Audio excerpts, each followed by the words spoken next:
François Boko, en exil depuis 14 ans en France, signe son retour demain au Togo. L'opposant est notre invité de la semaine. Bonsoir François Boko. Bonsoir madame. Alors vous avez quitté votre pays en 2005, en plein processus électoral, alors que vous étiez ministre de l'Intérieur. Alors avant d'évoquer votre retour, quelles étaient les circonstances de votre départ ? J'ai effectivement quitté mon pays à la suite d'une démission de mes fonctions de ministre de l'Intérieur parce que je ne pouvais pas supporter que la vie de mes concitoyens soit en danger pour la conquête d'un pouvoir.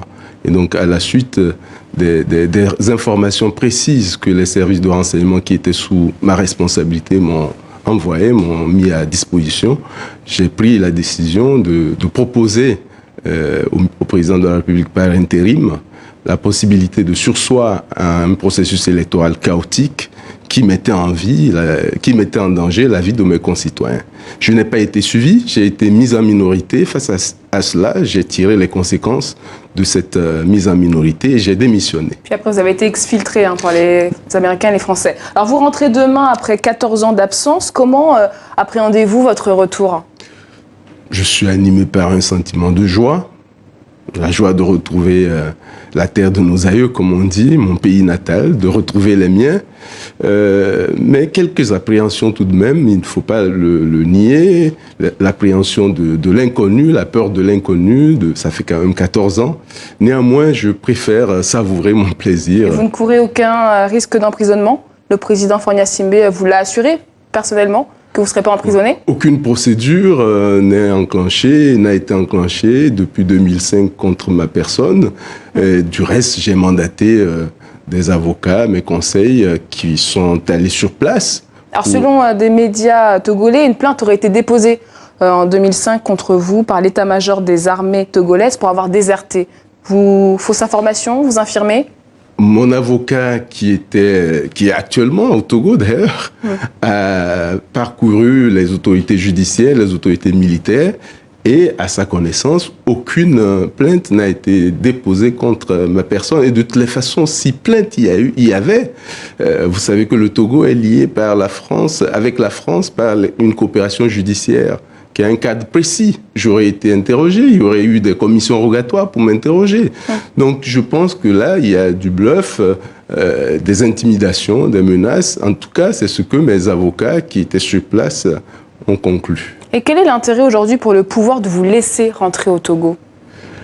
Vous savez, je pense que le pouvoir a un intérêt à aller à l'apaisement.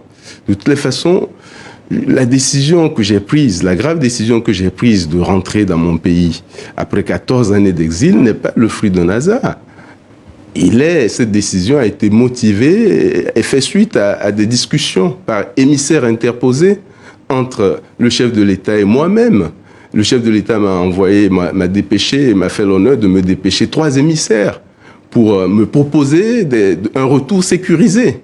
J'ai saisi ça à mes tendus et je lui ai aussi envoyé des émissaires qui ont réussi à obtenir de lui un accord de principe sur un retour sécurisé. Et je dois avouer aussi que cet accord de principe a été du reste confirmé aux autorités françaises, puisque vous savez que depuis 14 ans, je suis sous la protection des autorités françaises. Et c'est à partir de cet accord de principe confirmé, et après avoir consulté les partenaires qui, en 2005, avaient contribué à mon exfiltration, que j'ai pris la décision de rentrer. Vous rentrez en accord avec le pouvoir, on a bien compris. La question qu'on se pose aussi, c'est est-ce que vous avez négocié quelque chose avec le pouvoir ? Non, je vous ai dit, il n'y a pas eu de négociation, il y a eu des discussions par émissaires interposés. Et les discussions ont porté essentiellement sur les garanties de sécurité et sur l'établissement de mon passeport. Et vous savez que depuis, en dépit des promesses du chef de l'État, ni les modalités de sécurité n'ont été définies.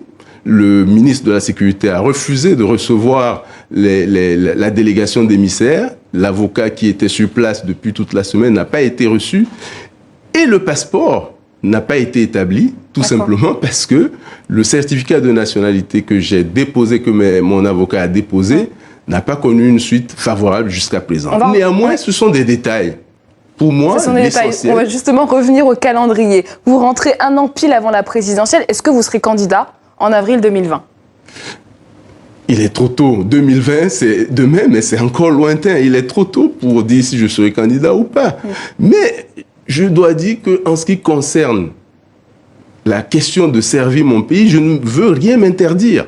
C'est pour cela que je prends des mesures conservatoires en rentrant dans mon pays pour respecter les dispositions constitutionnelles qui prévoient que tout candidat à l'élection présidentielle doit élire domicile 12 mois avant le scrutin. Ceci dit, cela ne veut pas dire que je serai candidat, mais je ne m'interdis rien. Vous préparez. Je ne m'interdis rien. Okay. En tout cas, en ce qui concerne le service de mon pays, je ne veux rien m'interdire, surtout après 14 ans d'exil. Alors, vous rentrez aussi à l'heure où l'opposition se déchire, la coalition C14 prend l'eau, 6 des 14 partis quittent le navire. Quel rôle pensez-vous jouer dans cette situation en revenant au pays? Je reviens au pays d'abord pour retrouver les miens. J'ai toujours eu des contacts permanents avec l'opposition. J'ai toujours travaillé en ce qui concerne l'intérêt politique de mon pays. J'ai toujours mis en avant la concertation. Je vais continuer cette concertation et en temps opportun, je ferai une offre politique si je suis candidat. Quel rôle vous allez jouer dans l'opposition? Même si vous n'êtes pas candidat à la présidentielle. Je veux aider à la réconciliation de ce pays. Vous savez, mon pays, le Togo, est déchiré, est miné depuis des décennies par des antagonismes politiques, affichés clairement, et pris en otage par deux postures. L'une de conservation, vaille que vaille du pouvoir, et l'autre, une opposition trop idéologique pour être pragmatique. Je veux aider à établir des passerelles entre ces deux postures. Je veux aider à réconcilier les Togolais. Je veux mettre mon expertise au service de la réconciliation. Concrètement, que proposeriez-vous? Je veux aider à établir des passerelles. Je vous le dis, en temps opportun, je ferai une offre politique. Et je vais me déterminer en fonction de cette offre politique et je vais voir clairement si les Togolais aspirent réellement à tourner la page des décennies de déchirure qui entament leur développement, je vais tirer les conséquences et rassurez-vous, en temps opportun, je ferai une offre politique. Une dernière question, il nous reste quelques secondes. La grande inconnue, c'est la candidature ou non de Faure Gnassingbé en 2020. C'est ce qui inquiète aujourd'hui les Togolais. Qu'est-ce que vous voulez leur dire ce soir à ce sujet? Il appartient à toute la classe politique, y compris le chef de l'État lui-même, de faire preuve de bonne volonté pour apaiser ce pays. Par où passe cette bonne volonté, monsieur? De faire preuve de bonne volonté, quand je dis de faire preuve de bonne volonté, de discuter, d'établir le dialogue. Je suis essentiellement pour le dialogue entre les deux postures. Et ce dialogue, je suis persuadé, s'il est franc et sincère, il va aboutir à un apaisement. Un dialogue sans une candidature en 2020 de Faure Gnassingbé? Vous ne répondez pas à la question. Vous savez, madame, candidature ou pas candidature, l'essentiel de la réussite d'une réconciliation, c'est les garanties d'un scrutin transparent. Travaillons sur la possibilité d'un scrutin transparent. Et faisons les réformes. Et la Cour constitutionnelle tirera les conséquences par rapport à ces réformes. Mais une chose est sûre, c'est que l'apaisement de ce pays passe par la possibilité d'une alternance. Et je m'inscris dans cette possibilité, je m'inscris dans cette alternance qui est apaisante, qui est nécessaire pour réconcilier les Togolais. Merci, on retiendra votre leitmotiv, ce sera le dialogue. Merci beaucoup François Bocco d'avoir accepté de répondre à nos questions. C'est moi qui vous... Du vent, François Bocco, il faut le dire, c'est l'ancien ministre de l'Intérieur de 2003 à 2005 sous Gnassingbé Eyadema. Il était ministre de l'Intérieur à la mort d'Eyadema, à la prise de fonction de Faure Gnassingbé. Il a démissionné dans la foulée de la présidentielle chaotique de 2005. Il est parti se réfugier en France où il vit jusqu'à présent. Il a tenté un retour au Togo ce matin même, retour avorté. Il n'a pas pu embarquer à bord du vol Air France qui, je ne sais pas s'ils ont déjà atterri quand même, en tout cas ce sera sans François Bocco qui, Passeur Edo, était attendu par un comité d'accueil, enfin on annonçait un grand comité d'accueil. Est-ce que c'est pas un peu du cinéma tout cela aussi? Non, je crois quand même qu'il y a de cela un mois, le retour au bercail de l'ex-ministre Boko a occupé l'espace médiatique, on en parle partout, dans les ménages on en parle, peut-être ceux qui ne le connaissent même pas, tout le monde en parle. Mais ce n'est pas du cinéma puisqu'il était sérieux, il voulait rentrer. Tout ce qu'on sait c'est qu'il voulait rentrer. Parce qu'on l'a suivi lui-même parler sur les médias et dire qu'il veut rentrer au pays et que tous les contacts ont été pris, ses émissaires ont été envoyés au Togo, et ainsi patati patata. Mais en 24 heures, tout a basculé. En 24 heures, tout a basculé et personne ne pourra dire avec exactitude ce qui s'est passé. Bon, et tout ce qu'on sait, c'est que le fait qu'à l'aéroport, on lui a retiré le passeport et le Air France n'a pas voulu l'embarquer, et il dit que c'est sur ordre. C'est sur ordre des autorités togolaises qu'on a. C'est lui qui l'a dit. C'est lui qui l'a dit. Quelle autorité togolaise, personne, en tout cas, je ne suis pas en train de dire de moi. C'est ce qu'il a dit, c'est ce que nous avons lu un peu partout. C'est sur ordre des autorités togolaises. Quelle autorité togolaise? Personne ne sait, mais tout ce que moi je peux tirer de ça, c'est que en prenant l'apaisement, en prenant la réconciliation nationale, on a besoin de tous ses fils. Ceux qui hier, pour des raisons, parce que lui, pourquoi il est parti, tout le monde le sait. À l'époque, il avait donné comme une raison. En 2005, il avait donné une raison. Et les faits lui ont donné raison par la suite, parce que ce qu'il craignait, d'une manière ou d'une autre, on l'a vu. Ce qu'il craignait, on l'a vu.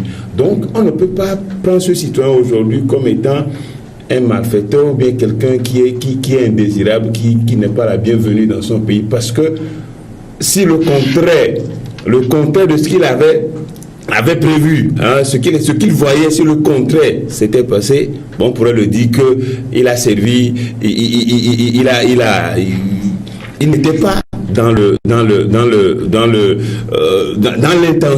l'intention réelle, mais ce n'est pas le cas. Donc c'est pour dire que aujourd'hui, un peu depuis le matin, dans le monde entier, on a dit que bon, un citoyen togolais qui a quitté son pays pendant 14 ans, qui veut rentrer, n'a pas pu rentrer parce qu'on estime qu'il a été empêché. Est-ce que c'est les autorités françaises? Qu'est-ce qui s'est passé? Personne ne saurait le dire. Mais c'est dommage pour notre pays parce qu'on aurait pu le voir venir aujourd'hui et puis, bon, par la suite, on avisera. D'accord. J'étais en train de rechercher le tweet de Boko que je ne retrouve pas pour le moment. Je vais retrouver. Mais Dominique, le feuilleton Boko, qu'est-ce que vous en dites? Moi, je vois derrière un coup médiatique du début jusqu'à la fin de l'épilogue, parce que très tôt, je crois il y a de cela un mois où sur les réseaux sociaux, dans les médias, lui-même il intervenait sur certaines chaînes de radio et télé pour annoncer son retour triomphal comme l'enfant prodige. Qu'est-ce qui s'est passé? Est-ce qu'il était sûr qu'il pouvait rentrer? Je ne crois pas, puisque lui-même il a dit dans une interview, je crois sur TV5, qu'il n'a pas eu les papiers. C'est-à-dire qu'il n'a pas eu le passeport togolais. Donc moi, s'il avait le passeport togolais, il n'y a pas de souci pour qu'il puisse rentrer au pays. Et pourquoi il dit? Il a envoyé ses avocats qui ont entrepris des démarches, mais finalement, ça n'a pas abouti. Et si tel est le cas, est-ce qu'il était sûr vraiment qu'il pouvait rentrer? Maintenant, il voulait rentrer avec quel passeport? Le passeport français.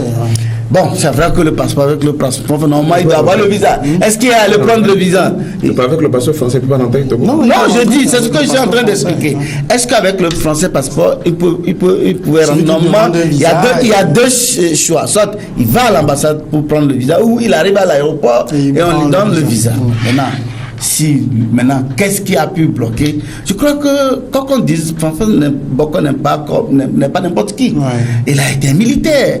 Et selon certaines sources, on le considère comme un déserteur, puisqu'il n'a pas déposé une démission formelle dans l'armée, comme peut-être Jerry Tama l'a fait, et d'autres encore. Mais il est parti, il a été exfiltré, ou certains trouvent qu'il a fui plutôt.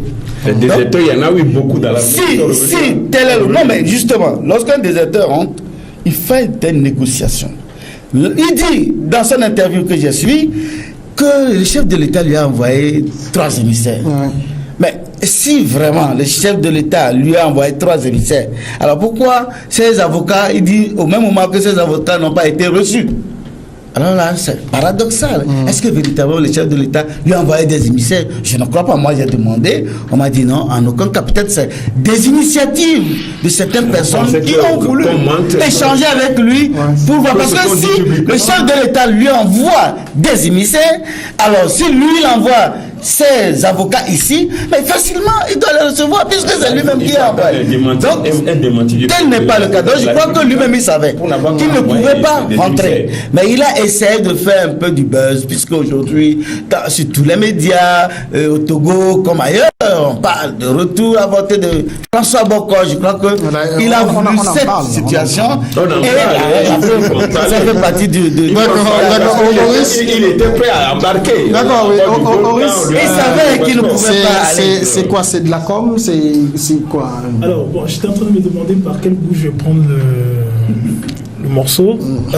Alors, je vais commencer par le début. 2020, c'est les élections présidentielles. Et apparemment, il rentre pour ça. oui, j'en viens justement. 2020, ce sont les élections. Ce sont les élections présidentielles et la bienséance, on va dire internationale, veut que il y a un chef de file de l'opposition. Alors, dans un contexte de très, on va dire, violent, avec ce qui s'est passé sur une année dernière, là, où on a eu la C14 qui... Parce qu'à l'époque, je disais déjà que de cette friction-là, il n'en sortira qu'un seul. On a la C14 qui a été copieusement égrenée et tout ça. La coalition a volé en éclats. Mais il se pose toujours la question de chef de file légitime de l'opposition. Alors, ce que moi je trouve très très étonnant, c'est que, comment dirais-je, on a, à l'époque, à la C14, on a le personnage de Tipi Achadam qui est du parti du PNP, le parti qui est censé rassembler le plus de personnes, et qui, étonnamment, bien que l'on dise que sa personnalité soit menacée, n'est protégé apparemment par aucune institution internationale.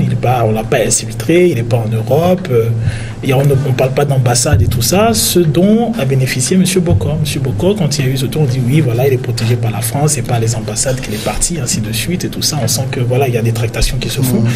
Je n'ai pas eu l'impression que M. Tipi Achadam ait eu le même régime de faveur. Donc, grosso modo, Monsieur Tipi Achadam est une personne dont personne ne veut en termes d'étiquette dans l'étiquette chef de file de l'opposition.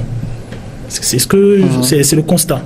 Donc par conséquent pour 2020, il faut un nouvel acteur qui puisse qui puisse fédérer les gens et qui puisse prendre en main ce statut de chef de file de l'opposition. Parce que le problème qu'il y a en Afrique actuellement, c'est que justement, comment dirais-je, le statut de chef de file de l'opposition permet parfois de circonscrire toutes les autres attentes. Je m'explique. Je me souviens que sur ce plateau, on avait eu un gros débat, c'était à l'époque de l'interdiction des manifestations parce que la C14 avait signé un accord. Et on avait eu toutes les associations de la société civile qui étaient remontées parce que on leur était tombé dessus en leur disant mais la C14 a signé un papier, donc vous n'avez pas le droit de sortir manifester. Ce à quoi ces institutions ont dit mais voilà, on dit mais ils ont signé un papier, mais nous ça ne nous engage pas, nous on peut continuer à manifester. Ce qui craint dans les États justement, ce sont les sociétés civiles, ce sont les étudiants, ce sont les jeunes, ce sont les syndicats, ce sont les jeunes par exemple dont on ne parle, qui ont été libérés bien sûr, mais ça a mis du temps, comme ceux de Numbweki, ainsi de suite. Ce sont ces gens-là qui sont craints actuellement en termes politiques dans les pays. Vous allez au Sénégal, vous allez au Burkina, vous allez au Ghana, vous allez en Côte d'Ivoire, ce sont ces gens qui sont créés. Ce ne sont pas les politiques, parce que les politiques, on peut les circonscrire en faisant en sorte qu'à leur tête, il y ait un chef de file de l'opposition qui maintient les débats. J'ai retrouvé le tweet de Bokor. Il dit « J'ai été empêché ce matin d'embarquer sur le vol Air France à destination de Lomé. Il m'a été signifié ainsi qu'à mes accompagnateurs que c'est sur ordre des autorités du Togo. » Alors moi j'ai l'impression, et ça peut être une impression personnelle depuis que j'écoute la communication de Bokor, qu'il dit des choses qui aurait dû rester dans l'ordre du secret. Par exemple, il dit, le chef de l'État m'a envoyé 3 émissaires, il y a eu entre nous des émissaires, d'échange d'émissaires, on a négocié, les conditions de ma sécurité, tout sont garanties. Ça, il n'avait pas besoin de les exposer. Comme quand il dit, c'est sur ordre des autorités du Togo. En matière de communication politique, je crois quand même que il y a certains propos qui sont sortis qui, moi, même personnellement, même si ça s'avérait vrai, qui pouvaient rester dans l'anonymat, en fait, dans l'anonymat. Là, maintenant, aujourd'hui, ces faits peuvent être questionnés. Est-ce que réellement il y a eu tout ça? Et s'il y a eu tout ça, pourquoi à la dernière minute il a été empêché? Bon, voilà tous. Donc, et dans son tweet, il le dit encore que c'est sur ordre des autorités du Togo. Je crois que tout cela peut être de nature, d'ailleurs, ces propos d'ailleurs, vont fausser presque toutes les données et vont l'empêcher davantage à fouler. Non, je pense qu'il a fait des interventions sur les médias. Il est sûr et certain qu'il viendra au pays. À fouler le sol togolais. Mais c'est que dans la logique, si c'était dans la logique, si c'était dans la logique, je peux aller. Si c'était dans la logique de l'élection présidentielle de 2020, je crois que sa présence sur le territoire togolais doit faire 12 mois en principe, si là où nous en sommes aujourd'hui par rapport à l'organisation de l'élection en 2020. Donc il y a tout ce calcul-là, mais si ce calcul est faussé et que son retour est mis encore à calendrier grec, bon, tout ça ça va déjà, fausser. si on tombe en avril, il ne peut pas être candidat. Il va pas être candidat. Bon, donc je crois quand même qu'il revient. 2015, le 25. Il revient donc. Il revient donc.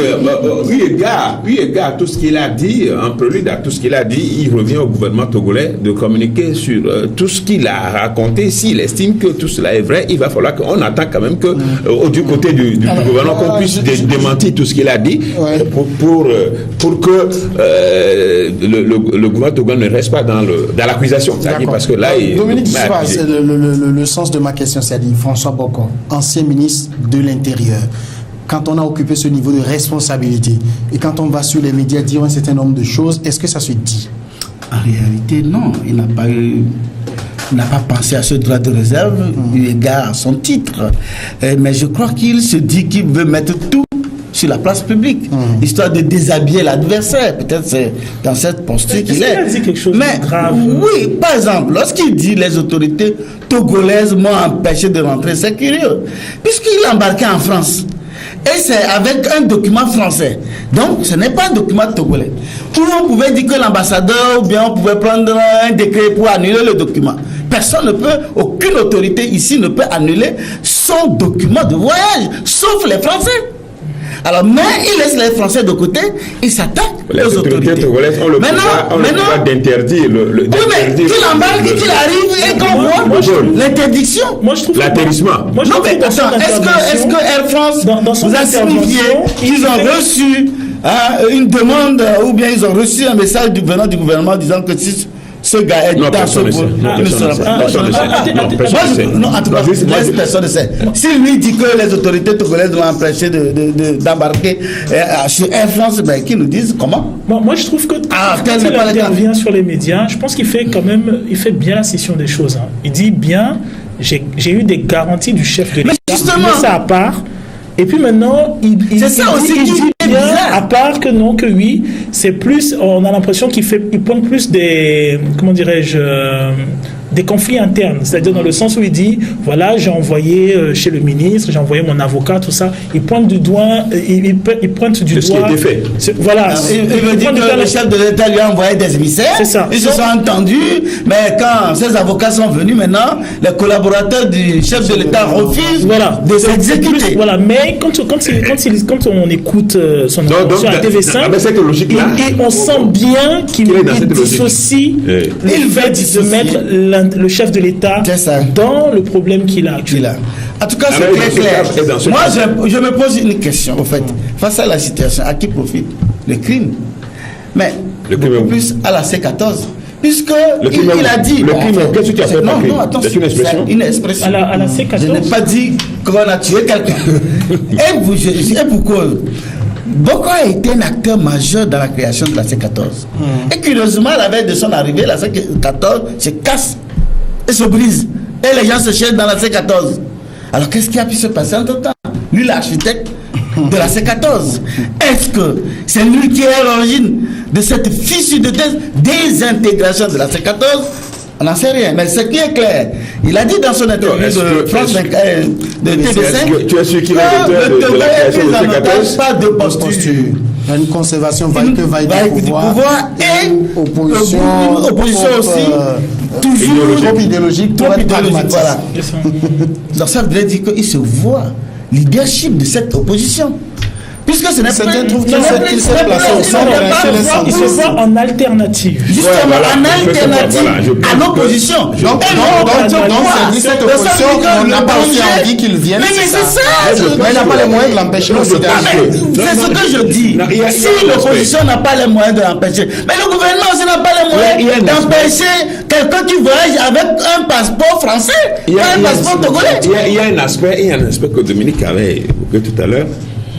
En tout cas, avec lequel cet aspect-là, je ne suis pas d'accord, parce que quand il dit les déserteurs, il a été déserteur. Il a été déserteur. Je pense que Dominique a dit c'était 10. Il est déserteur, mais je crois qu'il y a beaucoup. Parce qu'on a lu, moi j'ai lu en tout cas une publication de. Il y a lu une publication de Jerry Kama il y a quelques jours qui dit que des gens qui n'ont pas déserté des démissions en bonne et due forme. Non, des gens qui ont déserté pendant la crise socio-politique, qui sont restés, qui sont allés au Ghana, ils n'ont rien déposé. C'est des gens. Attention, ils sont venus après des négociations. Bon, d'accord, on va pas laisser la négociation ou pas. Il y a une question. Il n'a pas quitté le Ghana pour débarquer au Togo.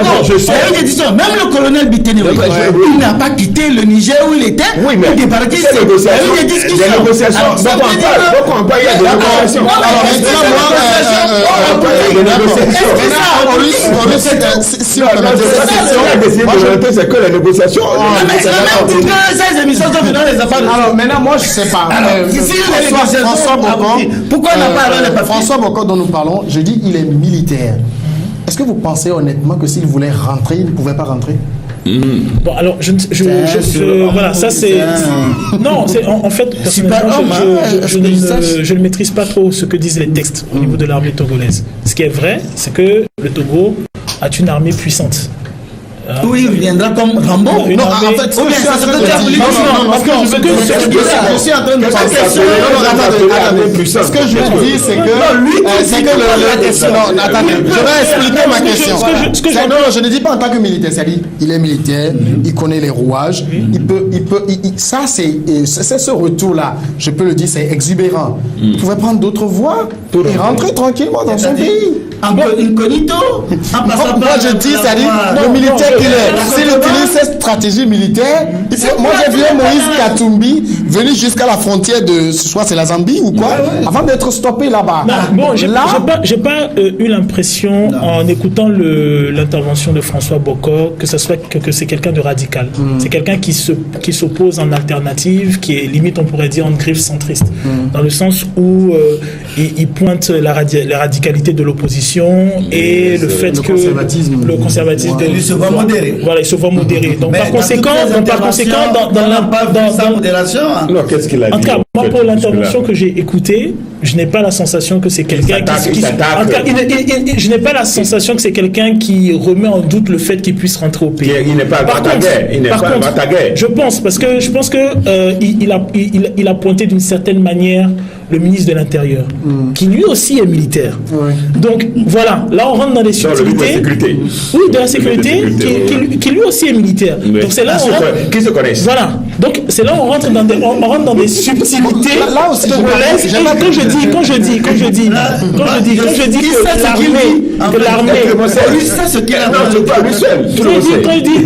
l'armée est puissante, c'est que faut faire attention. Vous avez l'armée, ce qu'on voit, mais l'armée a formé beaucoup de gens. L'armée a formé des architectes, des gens en génie civil, des douaniers. Donc par conséquent, voilà, des médecins et tout. Donc par conséquent, voilà, comme tu dis, il sait dans quoi il va.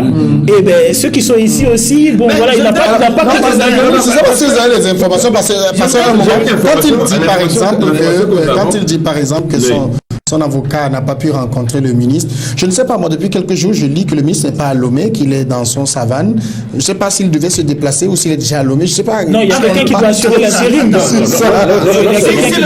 Il dit à ça de venir, c'est à 600 km, il peut aller. Non, c'est Donc, ça. le ministre lui a dit que non, il n'a pas. Mais là, n'est pas le problème. Mais je voudrais revenir sur quelque chose avec mon ami qui se dit pasteur ici. Non, c'est un pasteur. Tu vas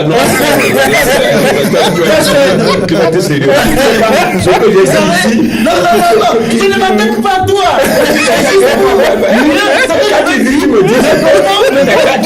Tu t'attaques déjà à mes idées. C'est pourquoi je voudrais. Je n'ai rien dit pour le moment. Moi, je voudrais dire que vous savez, moi j'ai lu quelque chose, je crois, c'est Nabourema Farida qui a posté un truc, j'ai lu, j'ai dit, mais dites, tiens, mais la vie est bizarre. Parce qu'elle explique qu'en 2003, c'est Boko qui a empêché Jésus-Christ d'avoir son passeport. Et Tout arrivé, on l'a empêché, c'est tout. Tout arrivé, on l'a empêché. Vous parle de Thomas.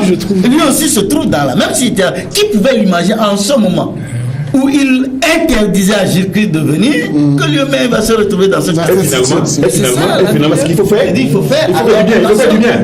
Je suis d'accord avec toi. Maintenant, il faut faire du bien. Pas ça, vous avez la parole. Non, juste pour aborder dans le même cercle Dominique, mais tout ce qu'on fait hier, ça nous rattrape aujourd'hui. C'est ça.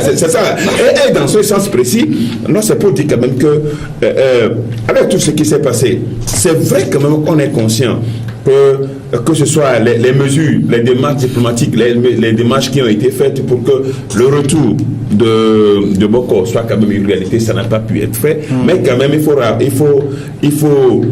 faut insister sur ce fait que dans les 24 heures, ces 24 heures, il se serait passé beaucoup de choses. Parce que quand on lit, nous avons lu quelque part, ou dans, c'est pas que il n'y a pas de, le Togo n'a pas pour assurer sa sécurité. J'ai lu, c'est ce qui est assurer la sécurité. Ce n'est pas le gouvernement qui a dit que je ne suis pas en mesure d'assurer. C'est lui qui c'est ses propos. Maintenant, c'est à travers qui? Oui, c'est ses propos. Quelle autorité, quel ministre? Et que même c'est le président et que même ses confrères seraient dans cette logique, ses confrères. En tout cas, c'est ce que nous avons lu. Donc, ce qui prouve que dans les 24 heures, là, dans ces 24 heures, il s'est passé beaucoup de choses et n'est pas pu rentrer. Après, de toute façon, son retour, quand même, c'est un Togolais, un citoyen togolais. Son retour doit être acté pour que, quelqu'un qui n'est pas un Togolais ordinaire. Il est militaire. Et quand tu es militaire, ils ont un règlement, ils ont des tests qui régissent les militaires. Pourquoi quand tu disais tantôt que les autres sont rentrés, je dis non. Moi, la plupart des cas que j'ai eu à connaître, il y a eu des négociations. Non, mais au-delà de parce que toi, en tant que militaire, c'est lui aussi, il a évoqué des négociations. Non, parce que moi, j'ai encore écouté ce matin son interview de France. J'ai encore écouté ce matin son interview de France. Apparemment, les négociations ont abouti. Mais non, avec le président de la République, il a eu les garanties. Toute proportion gardée, au-delà de ça, c'est quand même quelqu'un qui a été protégé par la diplomatie, par des diplomates et pas des moyens. Oui, c'est eux qui l'ont expliqué. Voilà, c'est eux qui l'ont expliqué. C'est quelqu'un qui, avant de toucher, les gens réfléchissent deux fois. Parce que, en plus, comme on vous le dit, il a un passeport français, on réfléchit. Il y a le gouvernement français qui a les passeports français confèrent une particularité. Le fait qu'il soit citoyen français. C'est un citoyen français qui voulait rentrer. C'est-à-dire, c'est un citoyen français qui voulait rentrer au Togo. Donc, quand on parle de protection, moi je m'étonne un peu parce que je trouve que celui qui parle de protection depuis plusieurs mois. Non, mais par contre, il n'a pas de nationalité. On parle de nationalité. Sa nationalité, jusque là, j'ai pas compris que soit histoire de nationalité. Il était togolais, il était ministre, il voyageait. Il était exfiltré sans sa nationalité. Je ne sais pas qu'est-ce qui s'est passé. Même s'il n'était pas parti avec de nationalité, mais ça me d'accord. Alors, il y a même qui l'a dit. D'accord. Il y a une dernière question hors sujet. Je l'avoue, hors sujet, mais pasteur, c'est à vous que je vais la poser parce qu'il m'a été demandé de vous la poser expressément. Je sais. On a balancé une vidéo de vous sur le plateau de Regard Croisé où vous fustigiez l'élection du 20 décembre, où vous ne reconnaissiez pas les députés, où vous disiez qu'ils étaient nommés, que vous ne vous retrouviez pas dans ce scrutin. Oui. Et curieusement, on voit votre dossier sur la table des députés. Pas mon dossier, le dossier du MLK. Du MLK, donc vous êtes le président. Je n'ai pas été le candidat. Donc vous êtes le président. Je n'ai pas été le président du MMLK. Oui, je suis pour qu'on élise un membre du MMLK à la CENI. Oui. Les gens n'ont pas compris. Je veux que vous l'expliquiez. Non, en fait, c'était une démarche citoyenne. Le mouvement Martin Luther King, nous avons estimé quand même qu'à la CENI, il faut avoir un représentant, quelqu'un quand même, qui puisse porter la voix de peuple et sache exactement ce qui se passe à la CENI.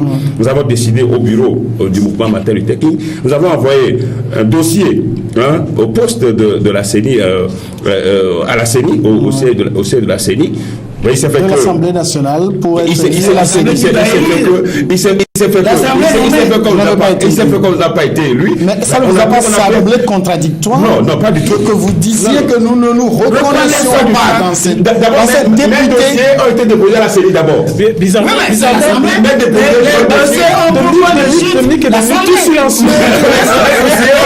à la CENI d'abord. À la CENI d'abord. Qui a posé cette question est un bon téléphone. Les dossiers ont été dossiers. Les députés nommés ont déposé à la CENI. Et nous n'avons pas été choisis. Ce n'est pas encore la fête de la vie. Donc ça veut dire finalement vous reconnaissez les députés. Vous savez, les discours politiques évoluent. Ça peut évoluer. On peut faire une chose et son contraire. Non, c'est pas. J'ai une question. Un téléspectateur qui nous a suivi la dernière fois, il dit, mais lorsqu'on vient sur ce plateau, on dit que l'enfant a bouffé l'argent de l'homme Vogan, tu laisses parler. Maintenant, je viens dire que la C14, les Jean-Pierre aussi vont prendre l'argent, alors tu m'empêches de parler. Et tu te demander, mais chez toi, là, c'est comment ça se passe? Tu demandes qui? Ah, ça, mais c'est facile de dire que l'enfant a détourné des milliards. Et tel a détourné. C'est quand je dis, c'est quand personne n'a vu. Je vais rendre l'antenne. Merci, Patient, merci, Auris, merci.